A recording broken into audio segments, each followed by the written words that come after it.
इस वीडियो में हम CG सेट 2017 पेपर को सॉल्व करेंगे। ये सीरीज़ का 3rd वीडियो है, तो चलिए शुरू करते हैं। तो फर्स्ट प्रॉब्लम में कह रहा है any square matrix A of order 5 is diagonalizable if and only if the number of independent eigen vectors of A are first option less than 5, second option more than 5, option C exactly 5 और D option है 25।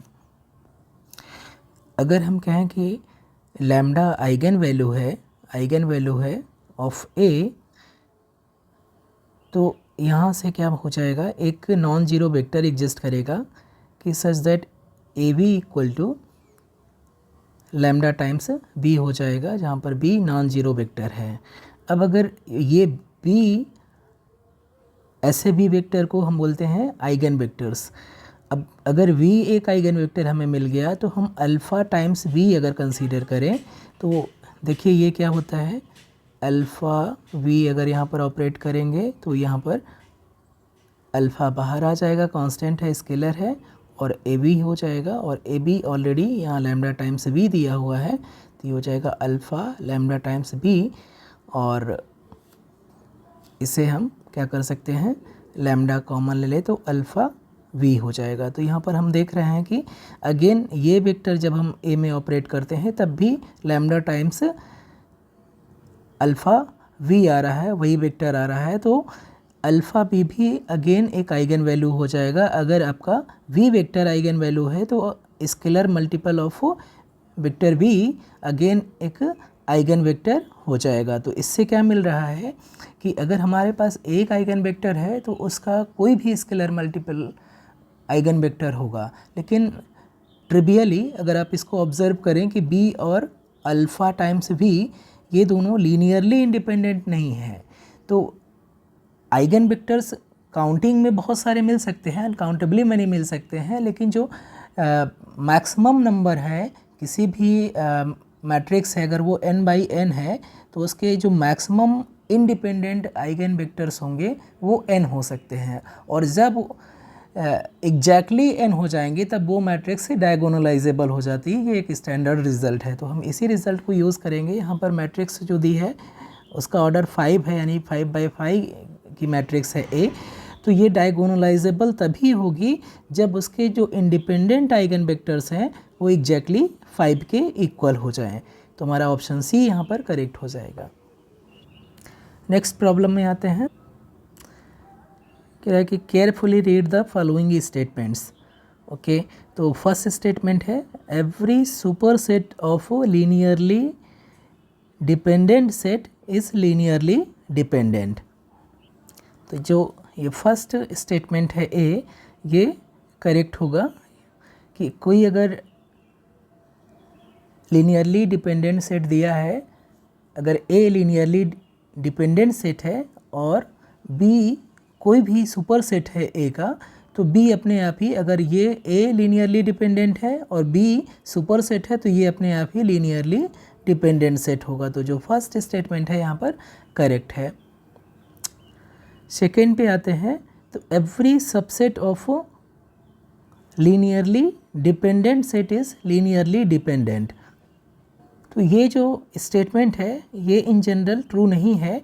जैसे कि for example अगर हम एक treat करें कि S एक सेट है और यहाँ पर हम 3 वेक्टर ले रहे हैं 1 0 0,1 और 0,2, और ये किसका है, R2 का है, एक सबसेट है, एस सेट है R2 का, और ये ऑब्वियसली आप देख सकते हैं लीनियरली यहाँ पर लास्ट तो वेक्टर है एक दूसरे के स्केलर मल्टीपल है, तो इसकी वजह से ये जो सेट है वो लीनियरली डिपेंडेंट है। और दूसरी तरीके से अगर देखें तो R2 का जो डायमेंशन होता है ओवर R, ये एक्चुअली 2 होता है, इसकी वजह से यहाँ पर 3 एलिमेंट है तो ये लीनियरली डिपेंडेंट होना पड़ेगा। लेकिन हमें मालूम है कि अगर हम इसका एक सबसेट कंसीडर करें, S1 कंसीडर करें, और उसमें सिर्फ 2 एलिमेंट 1,0 और 0,1 करें, तो ये एक्चुअली स्टैंडर्ड बेसिस है R2 के लिए और ये लीनियरली इंडिपेंडेंट है। ठीक है। अब चाहे तो इसका डिटर्मिनेंट निकालेंगे 1 0 0 1, तो ये क्या हो जाएगा, नॉन ज़ीरो हो जाएगा, इसकी वजह से ये लीनियरली इंडिपेंडेंट हो जाएगा। तो अगर सेट लीनियरली डिपेंडेंट है तो उसका हर एक सबसेट लीनियरली डिपेंडेंट हो, इसकी कोई गारंटी नहीं है। तो हमारा जो स्टेटमेंट बी है वो इन जनरल ट्रू नहीं है, वो फॉल्स है। नेक्स्ट स्टेटमेंट देखते हैं, every super set of linearly independent set is linearly independent. Obviously ये स्टेटमेंट करेक्ट नहीं हो सकता है, क्योंकि अगर हमें एक लीनियरली इंडिपेंडेंट सेट मिल गया और उसका हर एक अगर सुपर सेट लीनियरली इंडिपेंडेंट होना स्टार्ट हो जाएगा, तो हम किसी भी वेक्टर स्पेस का, फाइनाइट डायमेंशनल वेक्टर स्पेस का हम डायमेंशन नहीं डिफाइन कर पाएंगे। क्योंकि अगर n वेक्टर हैं, जो n वेक्टर को कंटेन करने वाला सेट अगर लीनियरली इंडिपेंडेंट है, तो उससे ज़्यादा वेक्टर को कंटेन करने वाला जो सेट है वो भी लीनियरली इंडिपेंडेंट हो जाएगा। तो एक यूनिक हमारा डायमेंशन डिफाइन नहीं होगा। और दूसरा तरीका यही है जो अभी हमने एग्जांपल जो कंसीडर किया था, जो S1 था हमारा 1, 0 और 0, 1, और ये क्या था, लीनियरली इंडिपेंडेंट था। लेकिन जो इसका सुपर सेट था S 1, 0, 0, 1 और 0, 2, ये क्या था, ये लीनियरली डिपेंडेंट था। तो S1 कंटेंट है इन S में, यानी कि S जो है S1 का सुपर सेट है और S1 लीनियरली इंडिपेंडेंट था। लेकिन यहाँ पर S क्या है, लीनियरली डिपेंडेंट है, और S1 क्या है, लीनियरली इंडिपेंडेंट है।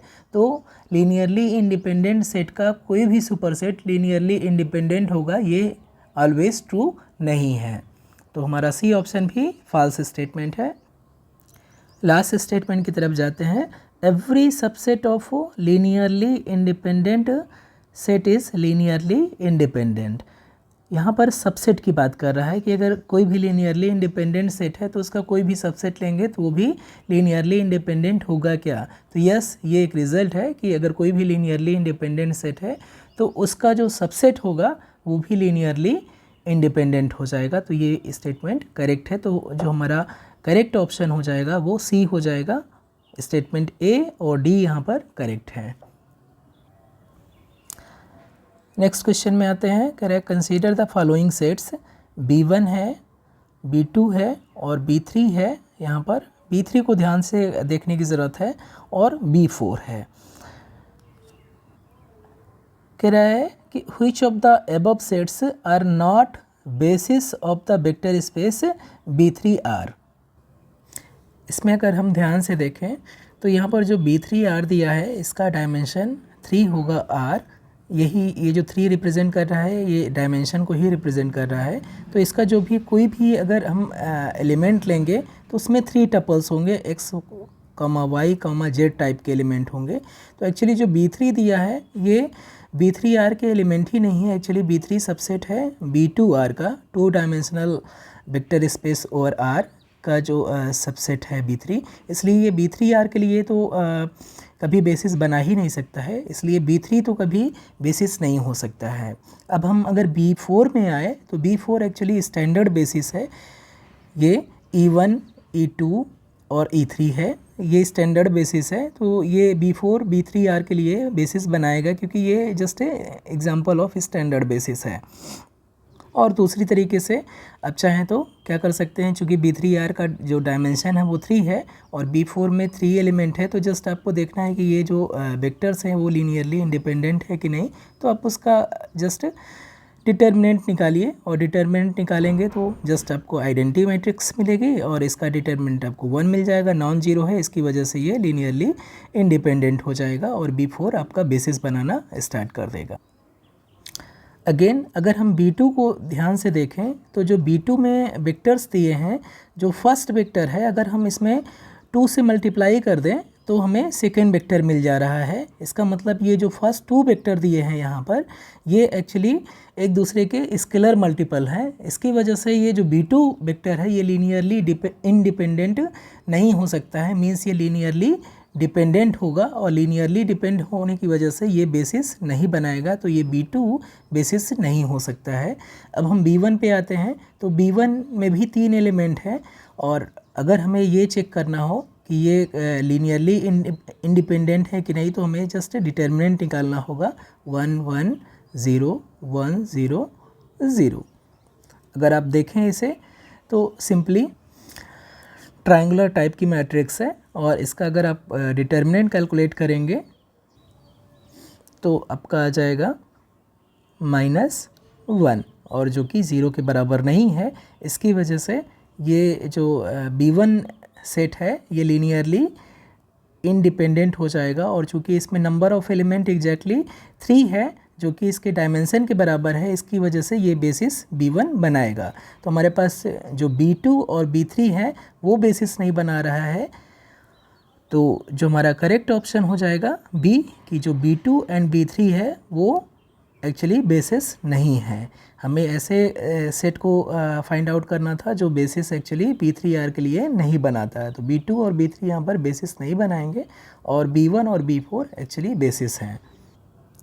नेक्स्ट क्वेश्चन कंसीडर करते हैं। तो यहाँ पर कह रहा है कि U एक फाइनाइट डायमेंशनल वेक्टर स्पेस है और T बिलोंग कर रहा है L ऑफ U में, यानी कि linear collection of all linear map from U to U। LU क्या रिप्रेजेंट कर रहा है? Collection of all linear map from U to U। तो T एक लीनियर मैप है U से U में जो कि सेल्फ एडजॉइंट है with respect to the scalar product of U। तो कह रहा है कि then which of the following is incorrect, हमें इनकरेक्ट स्टेटमेंट निकालना है। तो जो सेल्फ एडजॉइंट ऑपरेटर होता है या सेल्फ एडजॉइंट फाइनाइट डायमेंशनल है, तो ये जो लीनियर मैप है उसके करस्पॉन्डिंग हम मैट्रिक्स भी निकाल सकते हैं, matrix representation of this linear map find out कर सकते हैं। तो जो मैट्रिक्स है या इस लीनियर ट्रांसफॉर्मेशन की जो प्रॉपर्टी है, अगर वो सेल्फ एडजॉइंट है, वो ये होती है कि इसका जो आइगन वैल्यू है वो हमेशा सारे के सारे आइगन वैल्यूज सिर्फ और सिर्फ रियल होंगे। और यहाँ पर जो फर्स्ट स्टेटमेंट कह रहा है कि टी में हैव रियल और इमेजनरी आइगन वैल्यूज़, तो डेफिनेटली क्योंकि हम ये एक रिज़ल्ट है, स्टैंडर्ड रिज़ल्ट है कि सेल्फ एडजॉइंट ऑपरेटर कभी भी इमेजनरी आइगन वैल्यूज़ नहीं रख सकता है। उसके जो आइगन वैल्यूज़ होंगे सारे के सारे आइगन वैल्यूज़ सिर्फ और सिर्फ रियल होंगे। इसकी वजह से जो फर्स्ट स्टेटमेंट है एक्चुअली वो करेक्ट नहीं है। तो जो हमें इनकरेक्ट स्टेटमेंट ढूंढना था, तो यही फर्स्ट जो स्टेटमेंट है वही इनकरेक्ट हो जाएगा। तो हमारी राइट चॉइस ए हो जाएगी। बाकी सारे स्टेटमेंट बी और सी ये एक्चुअली करेक्ट स्टेटमेंट है। तो हमारा जो आंसर हो जाएगा वो ए हो जाएगा। नेक्स्ट क्वेश्चन में आते हैं। तो यहाँ पर दो सेट दिए हैं, B1 जिसमें n एलिमेंट है और B2 एक सेट दिया है जिसमें m एलिमेंट है। कह रहा है कि are two basis of a finite dimensional vector space B over field F, then which of the following is are true. तो फाइनाइट डायमेंशनल वेक्टर स्पेस के लिए हमें रिजल्ट मालूम है कि अगर फाइनाइट डायमेंशनल वेक्टर स्पेस है तो उसकी बेसिस एग्जिस्ट करेंगे और जितने भी बेसिस होंगे उसमें जो नंबर ऑफ एलिमेंट्स है वो सभी में सेम होंगे। तो यहाँ पर अगर B1 और B2 अगर दो बेसिस हैं वेक्टर स्पेस B के लिए और ये फाइनाइट डायमेंशनल है, तो जो दोनों में नंबर ऑफ एलिमेंट है वो डेफिनेटली इक्वल होना चाहिए, यानी कि m इक्वल टू n होना चाहिए फर्स्ट ऑफ ऑल। और इसका मीनिंग क्या है कि जो सेट B1 है उसकी कार्डिनलिटी सेट B2 की कार्डिनलिटी के बराबर होना चाहिए, जो कि ऑप्शन सी में दिया है। ये रिप्रेजेंट कर रहा है कार्डिनलिटी ऑफ जो सेट है B1 और ये रिप्रेजेंट कर रहा है कार्डिनलिटी ऑफ सेट B2। तो दोनों की कार्डिनलिटी भी सेम होना चाहिए। तो ऑप्शन ए और ऑप्शन सी दोनों करेक्ट होंगे। तो हमारा जो राइट चॉइस है हमारी बी हो जाएगी। करेक्ट आंसर्स हो जाएंगे A and C.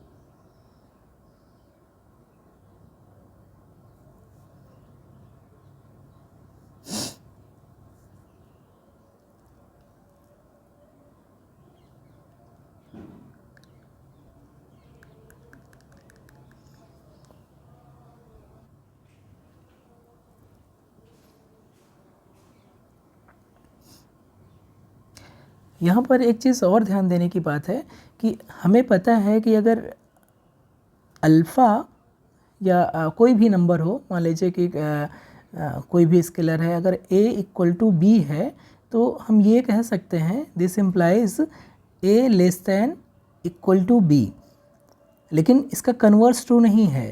For example अगर हम कह रहे हैं कि 4 इक्वल टू 4 है तो हम इसको ऐसे भी लिख सकते हैं कि 4 लेस दैन इक्वल टू 4 है, क्योंकि यहाँ पर जब लेस दैन इक्वल टू 4 लिखते हैं तो दोनों कंडीशन यहाँ पर अप्लाई हो सकती हैं कि 4 या तो 4 से स्ट्रिक्टली लेस है और या तो फिर 4 के इक्वल है, तो दोनों आ जाएंगी। तो अगर 4 इक्वल टू 4 है तो ये इम्प्लाई करेगा 4 लेस दैन इक्वल टू 4, लेकिन अगर ये है कि फॉर एग्ज़ाम्पल देखिए 2 लेस दैन इक्वल टू 3 है, ये कंडीशन होल्ड कर रही है, लेकिन ये इम्प्लाई नहीं करेगा कि 2 इक्वल टू 3 हो जाए। तो अगर हमें लेस दैन इन इक्वलिटी दी हुई है तो वो इक्वलिटी में कन्वर्ट नहीं हो सकती है, लेकिन अगर इक्वलिटी दी है तो उसे हम लेस दैन इक्वलिटी में कन्वर्ट कर सकते हैं। तो अगर हमारा ऑप्शन ए करेक्ट है तो मैथमेटिकली ऑप्शन बी भी करेक्ट है, क्योंकि m इक्वल टू n है तो अपने आप ही m less than equal to n में m इक्वल टू n भी आ जाएगा।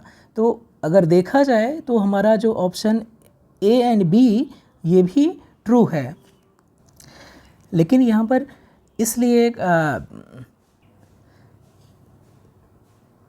ऑप्शन ए भी करेक्ट है, इसमें कहीं से कोई डाउट नहीं है। लेकिन जब इस पेपर का जो आंसर शीट होगा उसमें ऑप्शन ए को करेक्ट नहीं माना गया होगा, इतना मुझे यकीन है, क्योंकि उसका रीज़न यही है कि जस्ट जो फाइनाइट डायमेंशनल वेक्टर स्पेस होगा तो उसमें कोई भी दो बेसिस हैं तो उसमें नंबर ऑफ़ एलिमेंट हमेशा इक्वल होंगे। स्ट्रिक्टली लेस दैन का जो अगर किसी एक बेसिस में नंबर ऑफ़ एलिमेंट m है और दूसरी बेसिस में नंबर ऑफ़ एलिमेंट n है तो दोनों को इक्वल होना ही पड़ेगा। ये जो स्ट्रिक्ट इनइक्वलिटी का ऑप्शन है ये वहाँ पर होगा ही नहीं। इसकी वजह से ये जो हमारा m less than equal to n है, m less than equal to n लिखना मतलब कि इन जनरल सेंस में, क्योंकि ये जो स्ट्रिक्टली लेसर होना ये पॉसिबल है ही नहीं। सिर्फ हमारे पास एक ही चॉइस है कि अगर एक बेसिस में m एलिमेंट है और दूसरे बेसिस में n एलिमेंट है तो डेफिनेटली दोनों को इक्वल होना पड़ेगा। ये स्ट्रिक्टली लेस होने का चांस ही नहीं है। इसकी वजह से हम in general less than equal to m less than equal to n को जनरली नहीं लिखते हैं, इससे हम बचते हैं। जस्ट हम लिखते हैं कि अगर m और n किसी बेसिस के नंबर ऑफ़ एलिमेंट्स को रिप्रेजेंट कर रहा है और ये दोनों बेसिस किसी एक पर्टिकुलर सेम वेक्टर स्पेस के लिए है तो डेफिनेटली दोनों को बराबर होना ही पड़ेगा। तो यहाँ पर जो करेक्ट ऑप्शन होना चाहिए वो A और C होना चाहिए, ठीक है, यानी कि B ऑप्शन यहाँ पर करेक्ट होना चाहिए। लेकिन फिर से मैं कह रहा हूँ यहाँ पर A और B, यहाँ पर ऑप्शन A और B भी वैलिड है, ये ट्रू है मैथमेटिकली, इसमें कहीं पर कोई प्रॉब्लम नहीं है। A और B ऑप्शन यानी कि यहाँ पर A भी ट्रू है और B भी ट्रू है, आप इसके लिए क्लेम कर सकते हैं चाहें तो। नेक्स्ट क्वेश्चन पे आते हैं। तो ये असर्शन और रीजन पर बेस्ड है। असर्शन दिया हुआ है कि an orthogonal matrix Q is a square matrix with orthonormal columns, then जो Q ट्रांसपोज है is equal to Q inverse, यानी कि Q अगर ऑर्थोगोनल मैट्रिक्स है, स्क्वायर ऑर्थोगोनल मैट्रिक्स है और उसके जो कॉलम्स हैं वो ऑर्थोनॉर्मल है, तो जो उसका ट्रांसपोज होगा वो एक्चुअली उस मैट्रिक्स के इन्वर्स के बराबर हो जाएगा। जो Q का ट्रांसपोज है वो Q इन्वर्स के बराबर हो जाएगा। तो यस, ये असर्शन एज ए स्टेटमेंट यहाँ पर करेक्ट है। और यहाँ पर अब देखें रीज़न पर, तो रीज़न क्या दिया हुआ है, for square orthogonal matrices the transpose is the inverse. तो इसका जो रीज़न है वो भी ट्रू है। होता है क्या है कि जो ऑर्थोगोनल मैट्रिक्स है वो इस प्रॉपर्टी को सेटिस्फाई करता है कि जो कोई मैट्रिक्स Q है ये अगर ऑर्थोगोनल है तो Q इंटू Q ट्रांसपोज ये एक्चुअली आइडेंटिटी मैट्रिक्स के बराबर हो जाता है। तो इसकी वजह से हम यहाँ से कंक्लूड कर सकते हैं और ये इक्वल होता है कि Q ट्रांसपोज टाइम्स Q, चाहे Q ट्रांसपोज Q करें चाहे Q इंटू क्यू ट्रांसपोज करें ये आइडेंटिटी मैट्रिक्स के बराबर रहेगा। तो यही तो इन्वर्स मैपिंग की डेफिनेशन होती है कि ऐसा कोई भी मैट्रिक्स जिसको हम क्यू से मल्टीप्लाई करें तो आइडेंटिटी मैट्रिक्स मिल जाए, चाहे लेफ्ट साइड से चाहे राइट साइड से मल्टीप्लाई करें आइडेंटिटी मिलेगा, तो वो मैट्रिक्स क्या कहलाएगी, इन्वर्स मैट्रिक्स कहलाएगी। यानी कि यहाँ पर जो क्यू ट्रांसपोज है वो एक्चुअली क्यू का इन्वर्स हो जाएगा। तो ये जो रीज़न है ये भी एज ए स्टेटमेंट ट्रू है और ये वैलिड रीज़न है और ये रीज़न इस असर्शन को इम्प्लाई करता है। तो यहाँ पर A is true and R is correct reason, ये ऑप्शन बी करेक्ट हो जाएगा। नेक्स्ट क्वेश्चन में आता है। तो नेक्स्ट क्वेश्चन में कह रहा है match the following and choose correct answer. यहाँ पर प्रोजेक्शन मैट्रिक्स कह रहा है, प्रोजेक्शन मैट्रिक्स या projection of a linear transformation. तो जो प्रोजेक्शन ऑफ लीनियर ट्रांसफॉर्मेशन या प्रोजेक्शन मैट्रिक्स कह रहा है, तो प्रोजेक्शन मैट्रिक्स या प्रोजेक्शन ऑफ लीनियर ट्रांसफॉर्मेशन वो उसके लिए कंडीशन होती है कि अगर P projection of projection matrix या प्रोजेक्शन लीनियर ट्रांसफॉर्मेशन रिप्रेजेंट कर रहा है तो P स्क्वायर हमेशा P के बराबर होगा। यानी कि square of that projection matrix वो इक्वल हो जाएगा, खुद के इक्वल हो जाएगा। तो यहाँ पर a projection matrix is equal its own square, ये थर्ड ऑप्शन ए मैच करेगा थर्ड से। अब ऑप्शन बी में कह रहा है कि two reflections of a matrix. Two reflections का यहाँ पर रिफ्लेक्शंस का मीनिंग यहाँ पर ट्रांसपोज से है कि अगर ए कोई मैट्रिक्स है और उसका हम 2 बार ट्रांसपोज ले लें तो ये एक्चुअली किसके बराबर हो जाएगा, ए के ही बराबर हो जाएगा। तो two reflections of a matrix is equals the original one. तो ये जो बी है वो फर्स्ट में मैच करेगा। तो अब हम 2 अगर हमने मैच कर लिया है तो जो थर्ड है वो अपने आप ही एक ही चॉइस बची है, तो ये जो सी है वो सेकेंड से मैच करेगा और हम यहाँ पर करेक्ट ऑप्शन चूज़ कर सकते हैं। तो करेक्ट ऑप्शन यहाँ पर सी हो जाएगा। ए थर्ड से मैच कर रहा है, बी फर्स्ट से मैच कर रहा है और सी सेकेंड से मैच कर रहा है। नेक्स्ट क्वेश्चन में आते हैं। तो इस प्रॉब्लम में कह रहा है कि determine sequence in proving that pivot columns of a matrix form a basis for columns of A. तो इसका जो करेक्ट सीक्वेंस है, पहले हमें उस मैट्रिक्स ए को इक्लोन फॉर्म में कन्वर्ट करना पड़ेगा। तो फर्स्ट स्टेप ये रहेगा। फिर हमें डिटरमिन करना है लीनियरली इंडिपेंडेंसी और ये हमारा सेकेंड स्टेप हो जाएगा। फिर हमें discard the non pivot columns of A, ये थर्ड स्टेप हो जाएगा। और फिर फाइनली हमें जो पिवट कॉलम्स है उससे हमें स्पानिंग कॉलम्स ऑफ ए मिल जाएंगे और ये हमारा फोर्थ हो जाएगा। यानी कि जो हमारा फर्स्ट ऑप्शन है, फर्स्ट हमें स्टेप ए करना है, फिर सी करना है, फिर बी करना है और फाइनली डी करना है। तो ऑप्शन ए यहाँ पर करेक्ट हो जाएगा। एक मैं एग्जांपल की हेल्प से आपको समझा रहा हूँ। यहाँ पर फॉर एग्जांपल हम एक मैट्रिक्स कंसीडर करते हैं 1 2 2 4 और 1 3 है। ये मैट्रिक्स ए है। इसको पहले एक्लॉन फॉर्म में कन्वर्ट करते हैं। तो यहाँ पर फर्स्ट जो रो है उसकी फर्स्ट एंट्री ऑलरेडी 1 है, तो इसको हम लिख सकते हैं, हमें ऑपरेशन करना होगा R2 equal to R2 minus 2R1। यहाँ पर ज़ीरो करने के लिए, 2 की जगह ज़ीरो करने के लिए हमें यही ऑपरेशन करना होगा। तो ये एक्चुअली इक्विवेलेंट हो जाएगा 1 0 2 0 1 1। फर्स्ट रो में 2 से मल्टीप्लाई करके सेकेंड रो से सब्ट्रैक्ट कर रहे हैं तो हमें ये मैट्रिक्स मिल जाएगी। अब यहाँ पर जो पिवट कॉलम है अभी हमारा इकोलॉन फॉर्म में कन्वर्ट हो गया, क्योंकि जो मेन डायगोनल है वो हमारा ये हो जाएगा और उसके नीचे की सारी एंट्रीज 0 होना चाहिए। तो ये यहाँ पर है, तो इसकी वजह से ये इकोलॉन फॉर्म में हो गया। अब हम देखें तो अब यहाँ पर हम कॉलम वेक्टर के लिए लीनियरली डिपेंडेंसी देखें तो यहाँ पर जो फर्स्ट 2 कॉलम हैं एक दूसरे के स्केलर मल्टीपल हैं, ठीक है।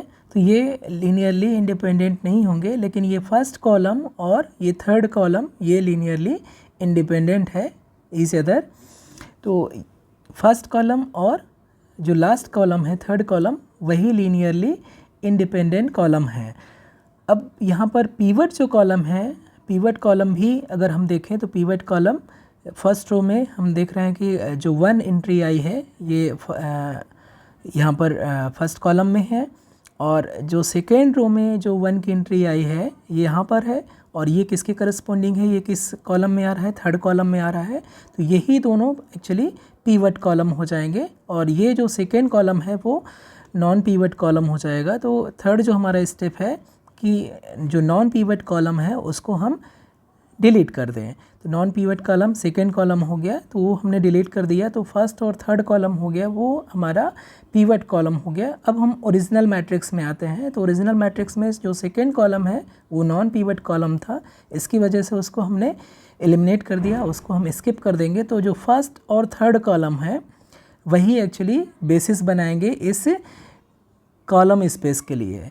तो जो हमारा बेसिस हो जाएगा ये 1 2 और दूसरा वेक्टर कामा 1 3, ये जो सेट होगा ये एक्चुअली एक एक कॉलम्स के लिए ये एक बेसिस बनाएगा। तो ये स्टेप है, पहले हमें इक्लोन फॉर्म में कन्वर्ट करना है, फिर लीनियरली इंडिपेंडेंसी देखना है, और फिर नॉन पीवट कॉलम को एलिमिनेट करना है, और फिर जो पीवट कॉलम है उसके करस्पॉन्डिंग ओरिजिनल मैट्रिक्स में हमें स्पानिंग कॉलम से ढूंढना है। तो ये स्टेप रहेगा A, C, B and D। अब हम आ गए हैं पार्ट बी में, पार्ट सेकेंड में। पार्ट सेकेंड में मैथमेटिक्स ग्रुप के लिए अलग क्वेश्चन थे 20 क्वेश्चन, और स्टैटिस्टिक्स ग्रुप के लिए अलग 20 क्वेश्चन थे। तो मैथमेटिक्स ग्रुप का मैं क्वेश्चन 20 करने जा रहा हूँ।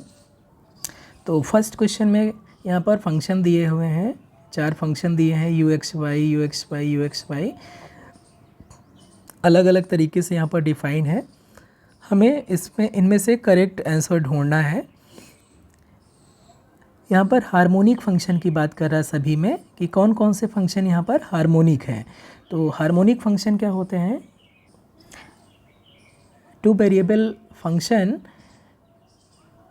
ऐसा कोई भी फंक्शन हार्मोनिक कहलाएगा जिसका फर्स्ट और सेकेंड डेरिवेटिव कंटिन्यूअसली डिफरेंशिएबल हो और वो लाप्लास इक्वेशन को सेटिस्फाई करता हो, यानी कि u(x)(x) plus u(y)(y) equal to 0 हो, और जो फर्स्ट और सेकेंड डेरिवेटिव है पार्शियल डेरिवेटिव्स वो कंटिन्यूअस होने चाहिए। तो यहाँ पर ध्यान से देखें तो जो हमारा ऑप्शन सी में जो दिया हुआ है, ऑप्शन सी में जो फंक्शन दिया है उसके लिए अगर हम u(x) निकालें तो ये 2x हो जाएगा, u(x)(x) निकालें तो वो 2 हो जाएगा, u partial derivative with respect to y निकालेंगे तो 2y, और u(y)(y) ये 2 हो जाएगा। तो जो लाप्लास इक्वेशन है अगर हम उसको देखें तो u(x)(x) प्लस u(y)(y) ये हमेशा 2 + 2 = 4 होगा, न कि ये कभी 0 होगा। तो जो हमारा c है ये कभी हार्मोनिक फंक्शन नहीं हो सकता है, ये हार्मोनिक फंक्शन नहीं हो सकता है। तो जो भी ऑप्शन में c है वो कभी करेक्ट नहीं हो सकता है। जैसे फर्स्ट ऑप्शन इनकरेक्ट हो जाए क्योंकि यहाँ पर c है जो कि हार्मोनिक फंक्शन रिप्रेजेंट नहीं कर रहा है। फिर b भी, ऑप्शन बी भी इनकरेक्ट हो जाए क्योंकि यहाँ पर भी c है। ऑप्शन सी भी इनकरेक्ट हो जाएगा क्योंकि यहाँ पर भी सी फंक्शन है जो कि हार्मोनिक नहीं है। तो एक ही ऑप्शन बचता है डी, तो यही हमारा करेक्ट होना चाहिए कि ए और डी हार्मोनिक हो जाएंगे। और आप चेक भी कर सकते हैं ये हार्मोनिक कंडीशन को सेटिस्फाई करेंगे, और इनके जो पार्शियल डेरिवेटिव है वो फर्स्ट और सेकेंड ऑर्डर के कंटिन्यूअस भी हैं। नेक्स्ट क्वेश्चन पे अगर हम देखें तो यहाँ पर एक फंक्शन दिया है, कॉम्प्लेक्स फंक्शन दिया है fz equal to (x_y) then at the origin हमें देखना है कि fz is not analytic although Cauchy Riemann equations are satisfied at that point. फिर second option fz is analytic and Cauchy Riemann equation are satisfied. हमें इसकी analyticity check करना है at the origin, और कॉची-रीमान इक्वेशन को सेटिस्फाई कर रहा है या नहीं कर रहा है, इसको ढूंढना है। तो यहाँ पर जो फंक्शन fz दिया हुआ है, fz equal to square root mod of xy दिया हुआ है। ओके, तो इस यहाँ पर जो रियल पार्ट है वो क्या हो जाएगा, जस्ट रियल पार्ट हो जाएगा square root mod of xy हो जाएगा, और जो इमेजिनरी पार्ट दिया हुआ है वो यहाँ पर जस्ट 0 हो जाएगा। तो इसलिए जो ux है वो भी जो vx है वो 0 हो जाएगा, by है ये भी 0 हो जाएगा। अब हम अगर हम पार्शियल डेरिवेटिव निकालें एट ये हम vx और by तो हर एक पॉइंट पर 0 हो जाएगा क्योंकि इमेजिनरी पार्ट यहाँ पर है ही नहीं। तो इन पर्टिकुलर ओरिजिन पर भी जो पार्शियल डेरिवेटिव हैं of v first order vx and vy ये दोनों 0 हो जाएंगे एट ओरिजिन भी। अब हम निकालें अगर uxy को पार्शियली डिफ्रेंशिएट करें एट ओरिजिन, तो बाय डेफिनेशन क्या हो जाएगा, ux 0 0 ये क्या हो जाएगा, बाय डेफिनेशन ये हो जाएगा limit h tends to 0 u of 0 plus h comma 0 minus u of 0 comma 0 divided by h। और जैसे ही हम यहाँ पर h कॉमा 0 पर वैल्यू निकालेंगे तो ये actually limit h tends to 0 0 minus दोनों की वैल्यू 0 माइनस 0 बाई h हो जाएगी और ये वैल्यू 0 हो जाएगी। तो जो हमारा ओरिजिन पर ux है, partial derivative of u with respect to x, ये 0 हो जाएगा। और सिमिलरली अगर हम निकालेंगे uy एट ओरिजिन तो ये भी हमारा 0 हो जाएगा। तो सभी के सभी derivative partial derivative at origin 0 हो रहे हैं। इसकी वजह से जो कॉची रीमान इक्वेशन है वो यहाँ पर सेटिस्फाइड हो जाएगा, ux equal to vy and uy equal to minus bx। क्योंकि सभी के सभी 0 हैं तो इसलिए कॉची रीमान इक्वेशन सेटिस्फाइड हो जाएगा यहाँ। तो एक चीज़ तो क्लियर है कि जो Cauchy Riemann equation are not satisfied है एट द पॉइंट ओरिजिन, तो ये ऑप्शन सी और ऑप्शन डी ये दोनों तो करेक्ट ऑप्शन नहीं हो सकते हैं। ऑप्शन ए और बी में ही कोई एक ऑप्शन करेक्ट होगा। अब हम देखेंगे कि ये फंक्शन जो कह रहा है कि एनालिटिक होगा या नहीं होगा, इस पर डिपेंड कर रहा है इसका करेक्ट आंसर।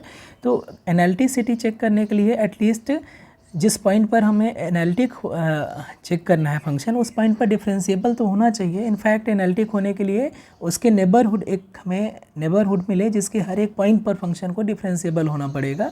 तो हम पहले चेक करते हैं कि क्या फंक्शन जो f है वो ओरिजिन पर डिफरेंशिएबल है कि नहीं। अगर वो ओरिजिन पर ही, जिस पॉइंट पर एनालिटिक चेक करना है उस पॉइंट पर डिफरेंशिएबल ही नहीं है तो फंक्शन एनालिटिक उस पॉइंट पर यानी ओरिजिन पर नहीं हो सकता है। तो सबसे पहले हम देखते हैं कि क्या ये जो फंक्शन दिया हुआ है ये ओरिजिन पर डिफरेंशिएबल है कि नहीं है। तो हम इसको क्या करते हैं, सिंप्लिसिटी के लिए हम h लेते हैं, h equal to r cos theta plus i sin theta,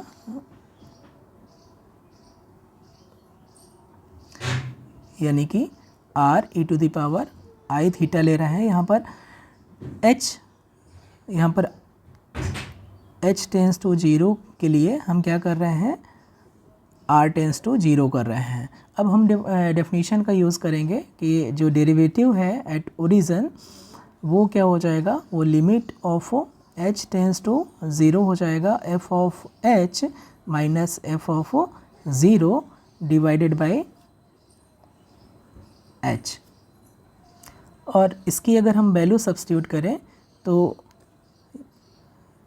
अभी हमें मालूम नहीं कि लिमिट एग्जिस्ट करेगी कि नहीं, इसलिए f'0 की वैल्यू यहाँ पर लिखना ठीक नहीं है। इस लिमिट की बात करें, ये लिमिट क्या हो जाएगी, जैसे ही हम वैल्यू सब्स्टिट्यूट करेंगे तो f ऑफ h क्या हो जाएगा, under root mod of r cos theta into r sin theta हो जाएगा, और माइनस जैसे ही 0 सब्स्टिट्यूट करेंगे तो x y यहाँ पर दोनों 0 है तो ये वैल्यू 0 हो जाएगी, और divided by r cos theta plus i sin theta. चूँकि h टेंस टू 0 करने के लिए हमें ज़रूरत है सिर्फ r टेंस टू 0, हम ये पाथ चूज़ कर रहे हैं कि h टेंस टू 0 हमें पाने के लिए हम r टेंस टू 0 चूज़ कर रहे हैं, ये पाथ चूज़ कर रहे हैं। और यहाँ से क्या मिल जाएगा, इनफैक्ट ये इफ़ एंड ओनली इफ़ होगा। तो यहाँ से क्या मिल जाएगा, यहाँ पर r इंटू आर है, तो r यहाँ पर नॉन नेगेटिव होगा, तो r स्क्वायर को हम बाहर ले सकते हैं और वो r नीचे डिनोमिनेटर से कैंसिल हो जाएगा। तो ये actually limit r tends to 0 और ये हो जाएगा square root cos theta sine theta divided by क्या हो जाएगा, cos theta plus I sine theta. अब ये जो लिमिट है यहाँ पर r से इंडिपेंडेंट है, तो इसकी जो लिमिट है एक्चुअली यहाँ पर r कहीं पर सब्स्टिट्यूट नहीं कर सकते हैं, तो इसकी लिमिट किसके इक्वल हो जाएगी, इस नंबर के इक्वल हो जाएगी। और ये जो नंबर है ये थीटा पर डिपेंड कर रहा है। थीटा की अलग अलग वैल्यू पर आप निकालेंगे, थीटा इक्वल टू 0 पर निकालिए और थीटा इक्वल टू π/4 पर निकालिए या π/2 पर निकालिए, आपको अलग अलग वैल्यू मिलेगी। ठीक है, इसकी वजह से ये जो लिमिट है ये एक्चुअली यूनिक नहीं है, ये एक्चुअली थीटा पर डिपेंड कर रही है। इसकी वजह से जो हमारा फंक्शन है वो डिफरेंशिएबल नहीं होगा ओरिजिन पे, और अगर ये ओरिजिन पर डिफरेंशिएबल नहीं है तो ये ओरिजिन पर एनालिटिक भी नहीं हो सकता है। तो हम आते हैं अब ऑप्शन पर कि जो फंक्शन है ये एनालिटिक नहीं है। हमारा फर्स्ट ऑप्शन करेक्ट हो जाएगा, फंक्शन एनालिटिक नहीं है, लेकिन जो कॉची-रीमान इक्वेशन है वो सेटिस्फाइड है एट दैट पॉइंट, यानी कि ओरिजिन पर कॉची-रीमान इक्वेशन सेटिस्फाइड है, लेकिन ये एनालिटिक नहीं है, इवन ये डिफरेंशिएबल ही नहीं है ओरिजिन पर, तो एनालिटिक हो ही नहीं सकता है। तो ऑप्शन ए यहाँ पर करेक्ट हो जाएगा। इस वीडियो में इतना ही, मिलते हैं नेक्स्ट वीडियो में। Thank you so much.